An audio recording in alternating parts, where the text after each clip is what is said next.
You'll notice next to me the bespectacled Templar 10, no longer sporting the goatee and the beard. Yeah, he's babyface. Now, I know, for various and sundry reasons you decided to shave it. What is your shaving method? Do you go at it first with the clipper and then get a razor blade in there? How do you take it down to just the bare skin?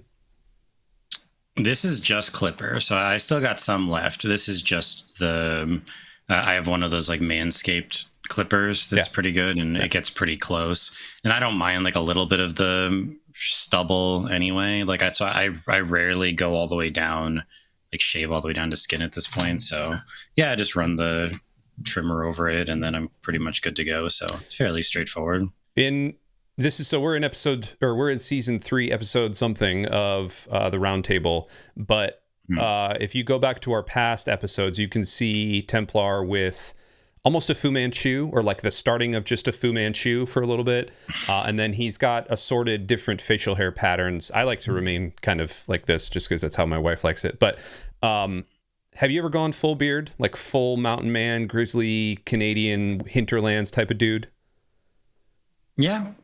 For a while I did. I had a beard. It was probably like down to like here at one point. Dang, I don't think I knew you. I've known you for like 3 years. I don't think I knew you with that. No, I had that for a little while. I had that when I first, in 2019? I moved up north and taught for a couple of years in a northern community. And when I first went up there, I had that.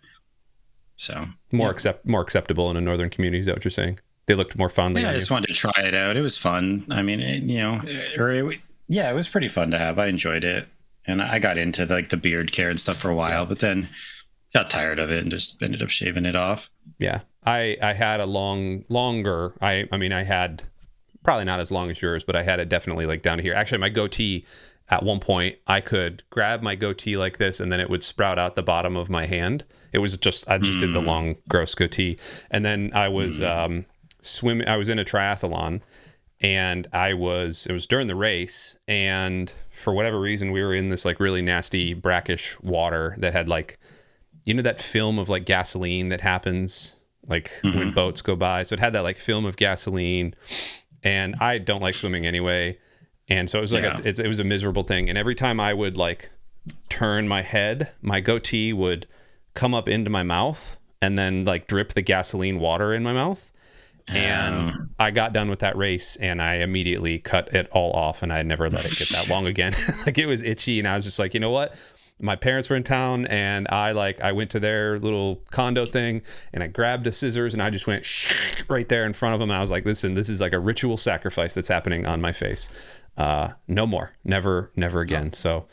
Also, just as a tip, if you don't like swimming, maybe just don't do a triathlon. That's just, little pro tip there, just to help you out. Yeah. That one I got dared by a girl that I liked at the time. You had to do it. Fair enough. You had to do it. Yeah. Well, and no worries. I got you. I'm training for one now because my oldest son came to me and said, hey, would you like to do a triathlon? And I went, yep, sure would, buddy. Would love to. Would absolutely love to. So parental sacrifice. You're just sacrificing as a parent. So fair this enough. Is what we do. We give up our money and we sacrifice our bodies. But hey, we're not here to talk about that today. A little bit ago, about an hour and a half ago, we were trying to figure out what we were going to be talking about, and we had a couple of ideas, and then Templar DM'd me the brand new trailer for the live-action Lilo and Stitch movie that is supposedly coming out in 2025. We will talk about that in a little bit. Now, typically, this is not your normal, like, Severance, Star Wars Andor, like hardcore fantasy, type of thing. So forgive us if we get a little Disney-fied here, but this is for all intents and purposes, this could be very interesting. Now, neither of us have watched this trailer. Here, I'm going to pull this up. Neither of us have watched this trailer, and so in typical Roundtable fashion, we're going to play it and we're going to live react to it. Now, before we get there, Templar, what is your experience with Lilo and Stitch? Any? I'm glad you asked, because I was actually going to ask you that. I came to Lilo and Stitch really late. I never watched it growing up. I don't remember when it came out, but I just missed it. I watched it for the first time like a year ago. Oh, really? When we were doing our were we doing something? I don't know if it was for that. I think it was just I just kind of wanted to watch it. And my wife and I just checked it out because it's been on my list to see for a long time because people had always spoken quite highly of it. So sometimes something will be on my list for 5 years, and then one day I'll just be like, yeah, all right, today's the day, and then I'll just throw it on, and that's what it was. So yeah, I completely missed it when it came out, and then or I think it came out around 2001 because it had a 9/11 connection. Yeah, 02. June 16th, 02. I vaguely remember the 9/11 thing as well. I can't remember what it was. Maybe I can. The set piece at the end, he was like going to fly a plane like through the city in Hawaii or something, and then obviously they couldn't do that anymore. So they someone just had the idea to change it from a plane to a spaceship, and then no one cares. So they updated that to maybe one of the lesser known 9/11 affected. Oh yeah, that's right. They have the original. I forgot they had the original. That you can still watch. Yeah. Wow, that's crazy. Actually, I never noticed that, or I never knew that. Mm-hmm. Yeah. Huh. I can't remember much of my childhood, but I remember that.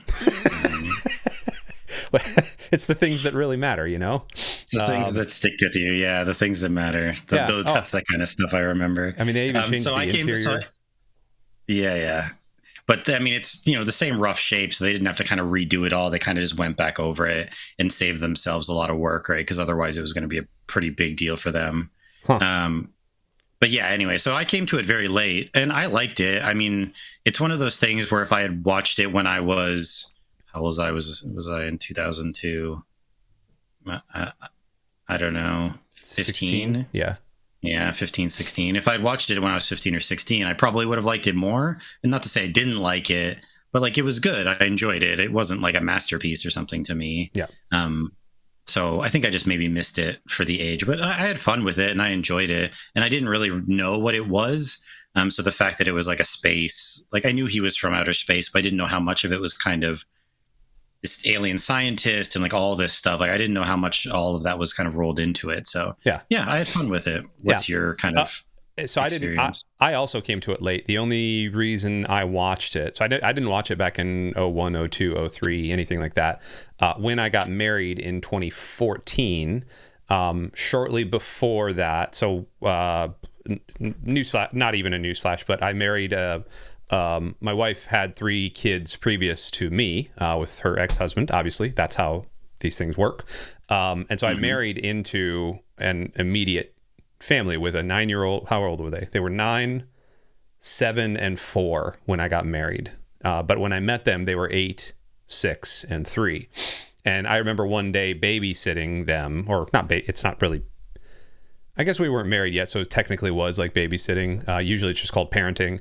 I was watching the kids while my fiancé was going to be at work, and we watched Lilo and Stitch. And that was the first time in December of 2013 that I can remember. Okay. Actually, that is not entirely true.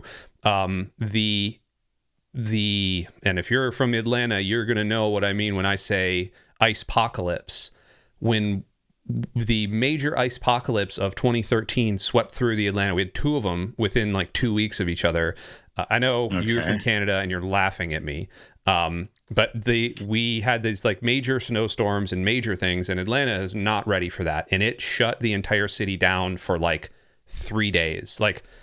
People could not get home. That was so bad. They were just abandoning cars. I remember the church I worked at, I was the worship pastor for. I lived 4 miles from the place. It usually was a 10-minute drive. Took me almost 7 hours to get home, because you just couldn't do anything. You couldn't move. You couldn't go anywhere. And at one point, I just got out of the car. I pulled the car over and I just got out of the car and started walking. I was like, this is probably not a good idea. It was snowing and all that. So I got back in and I just did a bunch of homework. But during the ice-pocalypse, I spent one night at my house, and then I went over to she was my fiance at the time, her house, and spent it. Now there were the kids there, and she was living with her parents at the time, so there was nothing untoward happening. All you Christian nonsense people out there, and I slept on the couch upstairs, and everybody else slept downstairs. It was fine, but I weathered the storm, and we watched it during that. We watched Lilo and Stitch during that. So that was a long-winded way of saying 2013 was the first time I watched it. We're gonna watch this trailer, and we're gonna live react to it. It's 2:45, and here we go. We have apprehended a dangerous experiment. Where is he? He escaped. He's trying to find the police cruisers. He took the red one. What hideous planet is caught in your crosshairs? A shooting star! I wish for a friend. Like a best friend.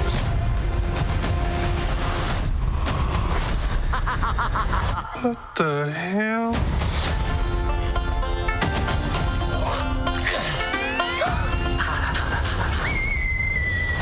He's so cute and fluffy. He is your responsibility. Got it. We promise. Yeah. Down from there. Look like an angel. No. Control him. Hey, what are you doing?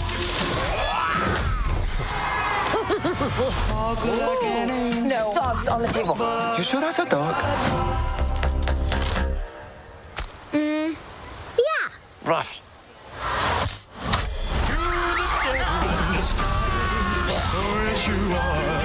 Ew. We are not keeping this thing. Ohana means family. Family means nobody gets left behind. Or forgotten.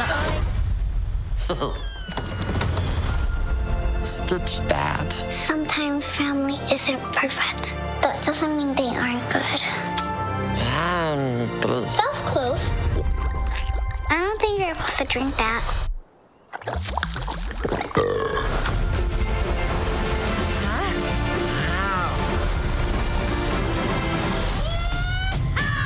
Agent Cobra Bubbles. We have a blue dog to catch.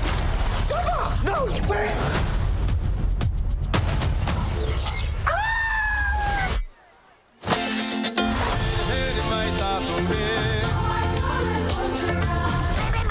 No. I'm gonna give you to the count of 3, Stitch. 1.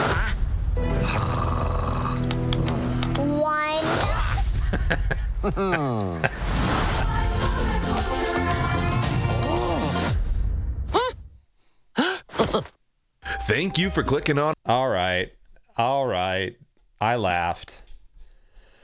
I didn't think I was going to laugh, and I did. All right, initial thoughts, live reactions. Let's go. It looks cute. I don't really know. My inclination is to say that this is one that wouldn't translate that well to live action. At least that was kind of my thought going in. I don't know if this changes my mind, but I think this gives me some promise. It looks kind of cute, like it's kind of fun. So it doesn't necessarily, I'm not like stoked for it, but I think this did alleviate some of the concerns I had about what this might be in the adaptation. Yeah, I would agree with that. So the initial in this, was it? No, it was here. I got immediate Sonic the Hedgehog vibes. And I went, oh no, please don't. Sonic 1, it was fine. It was a fine movie. Sonic 2, whatever. It was they're fine. But I immediately went like, oh, don't do that. But as it went along, also the animation, maybe it was the CG, like here, I don't know. It felt a little like, oh God, you're Disney. Why are you not throwing more money at this? But as the trailer went along, it seemed to get a little better. And so even when we got to like this part, like he looks good there. Like, yeah, that I know it's CG, but like he legitimately looks better than Sonic did. Let's put it that way. At least the initial Sonic. He looks good, I think, and I mean, so much hinges on him looking good. If he didn't, then the whole movie wouldn't work. So, right. It seems as though they put a lot of effort and money and time into making sure he looks good and Right. fits in well and like makes sense in the live action format. It looks pretty seamless, at least from this. So we'll see. But overall, I was worried I wasn't going to like the design, but I do, and I think it works. I think he does look good for it. I agree. I think the thing that's going to annoy me, my kids are going to want to watch this because even though the oldest he'll be 21 at the time. Is that Jim Brewer? Do you know who Jim Brewer is? The name is familiar, but I'm not sure. He was in. That's not Jim Brewer. He was like a stand-up comedian. He was in like In Living Color or Saturday Night Live, one of the two. Anyway, you'd know him if you saw him. He was in Half Baked. He's always looks high, even though he's whatever. But the like if I have to watch Lilo and listen to that lisp the whole time, I think I'm gonna not like it. I just hope they minimize her part. Let's put it that way, because she didn't have that like lisp in the original one. Maybe she did, and I'm just misremembering. I always feel bad commenting on child actors because it's tough, and she's very young. That's okay. The vibe I get is not great. No, from her end. No. Again, nothing against the actress. You know, it's fine, and it's tough to be a child actor. The vibe ain't great. You know. But with child actors, I just they have to be okay. I don't expect them to be great because they almost never are great. Right. So she just has to not make me want to tear my eyes out every scene, and like, it'll be fine. That's a little too harsh. She didn't seem that bad in this, but there were some of the scenes where I'm like, okay. Let me introduce we'll you. See. I don't want to be too well. I know. I was thinking of that one. That is one of the ones where I had a little less trouble being kind of mean. And I again, nothing against the actress. They set her up to fail in that show. They gave her no help. They asked her to do a bunch of stuff that was super annoying. If you want to hear our thoughts on that, go back on Twitch to season 1 of the Roundtable, where we talked about Obi-Wan. Spoilers, we weren't big fans of it. No.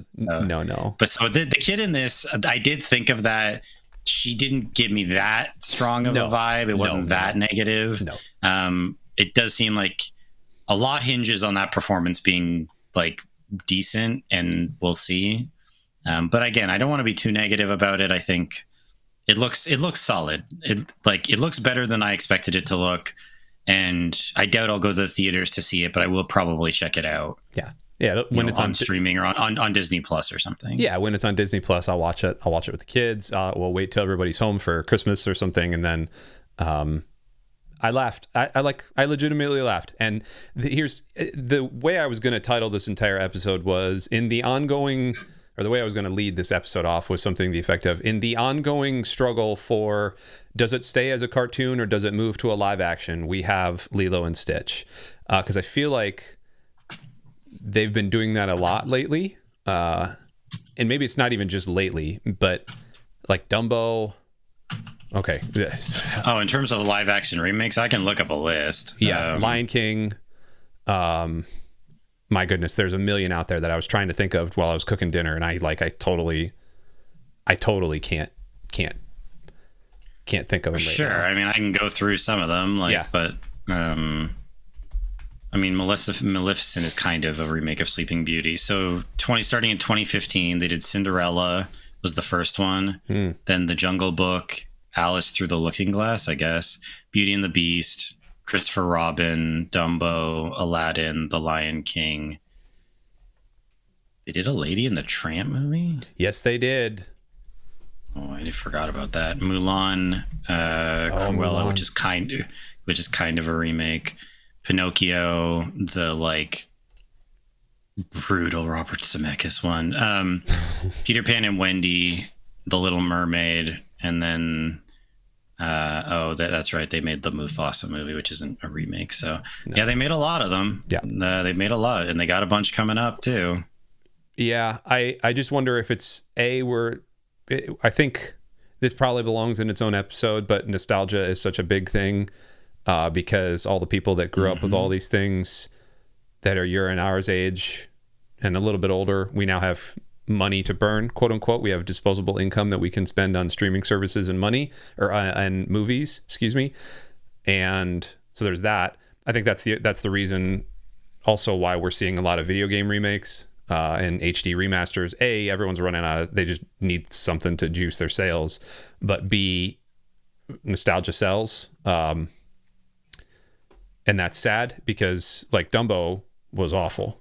It was terrible. And I remember actually decently liking Dumbo, the animated movie. Granted, it was from the 60s or it's been might be even early. It's been a long time since I've seen Dumbo. Dumbo's like 1941. Dumbo's real. Holy stink! Is it really? Yeah, I mean, you'll realize it's from that time period if you go back and watch it now with some of the characters that are in that movie. It will definitely show its. What do you mean? Is it problematic? I am not generally one that's for the like let's put disclaimers before all of our old movies, but like Tom and Jerry. There's like the crows. There's like three crows in Dumbo that the are gangsters. Like kind of every stereotype that like you can't really do anymore. And it's been a long time since I've seen Dumbo, but my memory of it is not great. So it's a good movie. Again, it's been a long time since I've seen it, and I think I would probably still enjoy it, but there's definitely parts of it that have aged. I mean, of these live action remakes, I only saw a couple of them. I saw The Jungle Book, which was fine.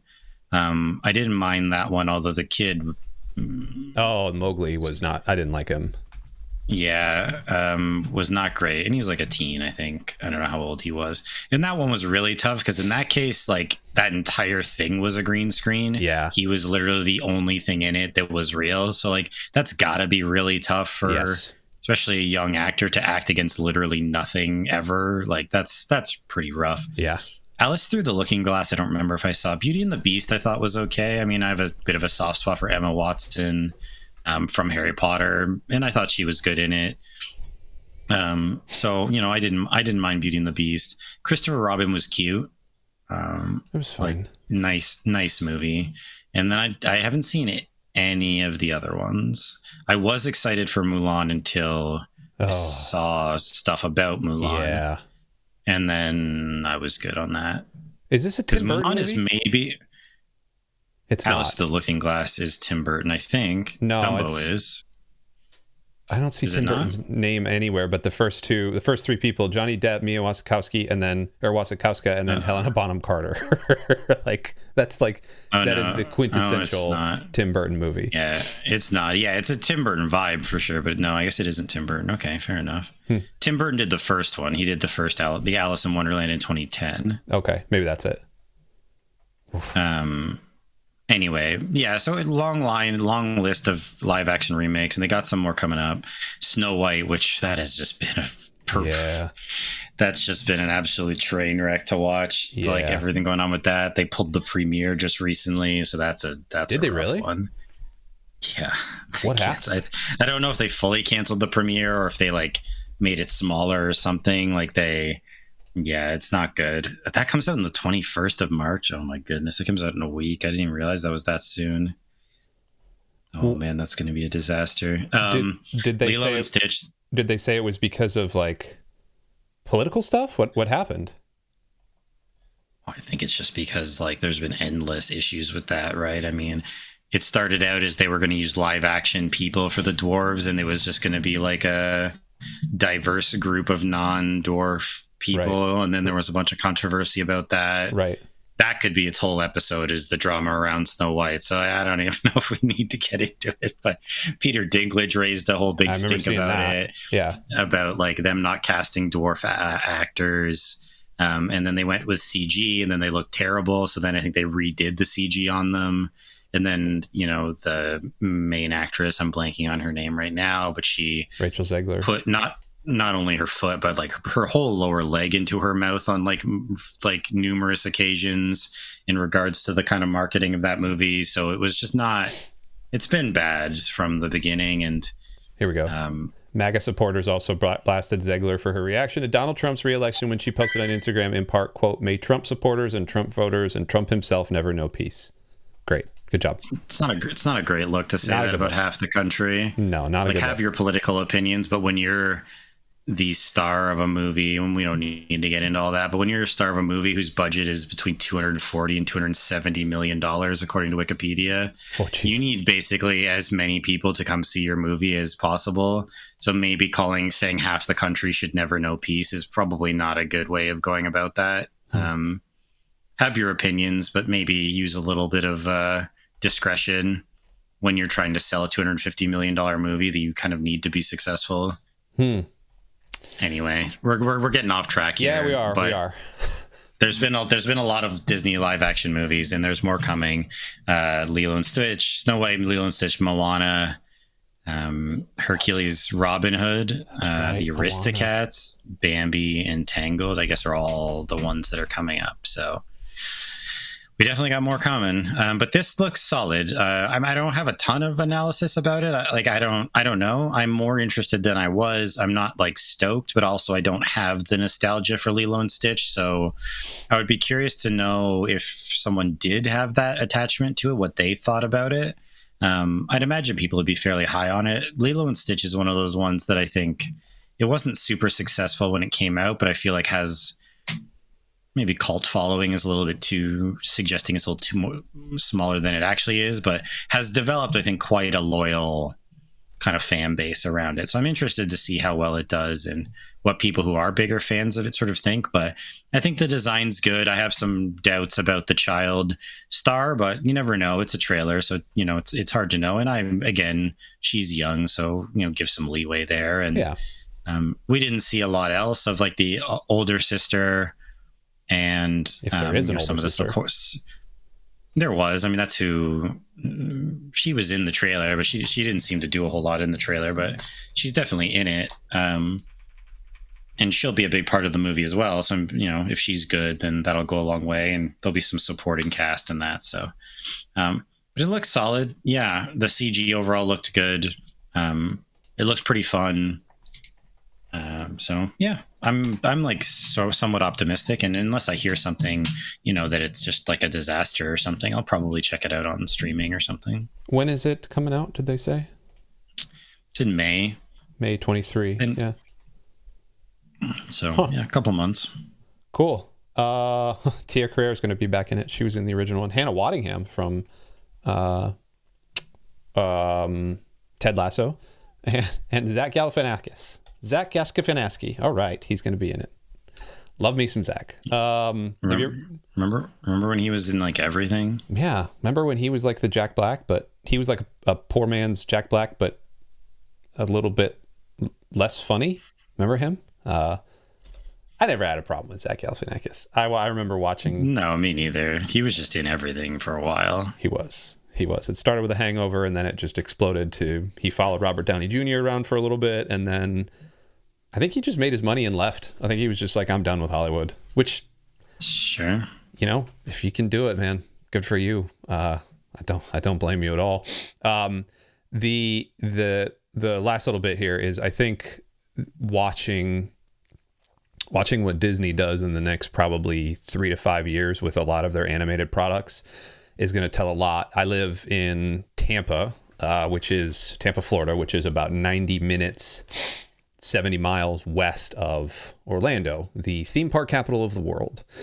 And in Orlando, obviously, is where Disney and Universal Studios are. And my son, actually, my oldest son, now works for Universal Studios. He's on their post-production video team, which is really, really cool. Just got out of college, got a job. Super proud of him. But he's like heavy into all of the parks and all the studio stuff. And he and I were talking a little bit about it. And the thing I was telling him was when you're in Tampa, there's a certain, this is going to sound very stereotypical, and I don't mean it to. There's a certain type of people that go to Disney like every other weekend. They're annual pass holders. They proudly display it on the back of their cars. They have like a magnet. And then they'll take pictures at Disney all the time. Like this is their thing. They spend thousands of dollars on Disney or Universal every single year. Mm-hmm. And one of the things that you often see with that crew is Lilo and Stitch, is Shrek, is, these these things that were right around 2000, between like 99 and 2005. And I don't think it's any coincidence. You know, smart studio heads are saying like, yo, we can do this. Like, there's a reason there's another Shrek coming out. And I would not be surprised if they did a live action version of Shrek. Like if they tried to live action do whatever with There's it. There's another Shrek coming out? Yeah, bro. You didn't... It's Shrek 6, maybe? Is that what it is? New... Here, let's flip back to this. New... Okay. I think it's 5. Shrek 5? I think it's 5. Yep, Shrek 5. Okay. Yeah. Sure. The trailer caught heat because, of course, it did. Give the people what they want, I guess.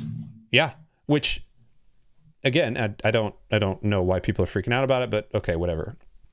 I think it's the same thing as Sonic. Like if we complain enough, they'll change it back to what we want. But the whole thing is, I think it's going to be super fascinating what Disney and Universal and Hollywood Studios and all of the places, what they do with their animated properties.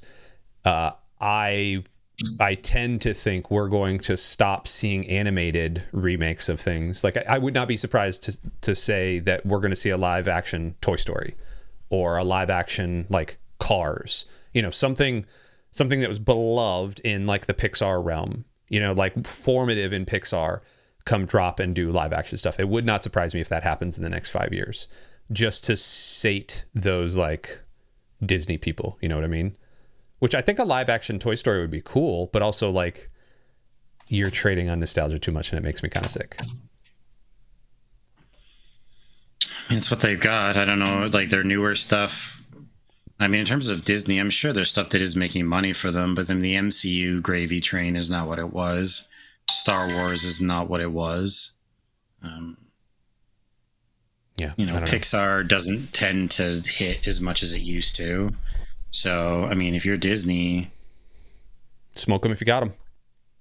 Yeah, and I mean, certainly they still make a lot of money, but they're not, they're not doing what they were doing for a while, where they just basically seemed like they weren't missing. Yeah, Disney had the shotgun approach though. Like let's put as much out there, and even if a lot of it is crap, at least if 2 or 3 things hit, that'll pay for all the crap. Mm-hmm.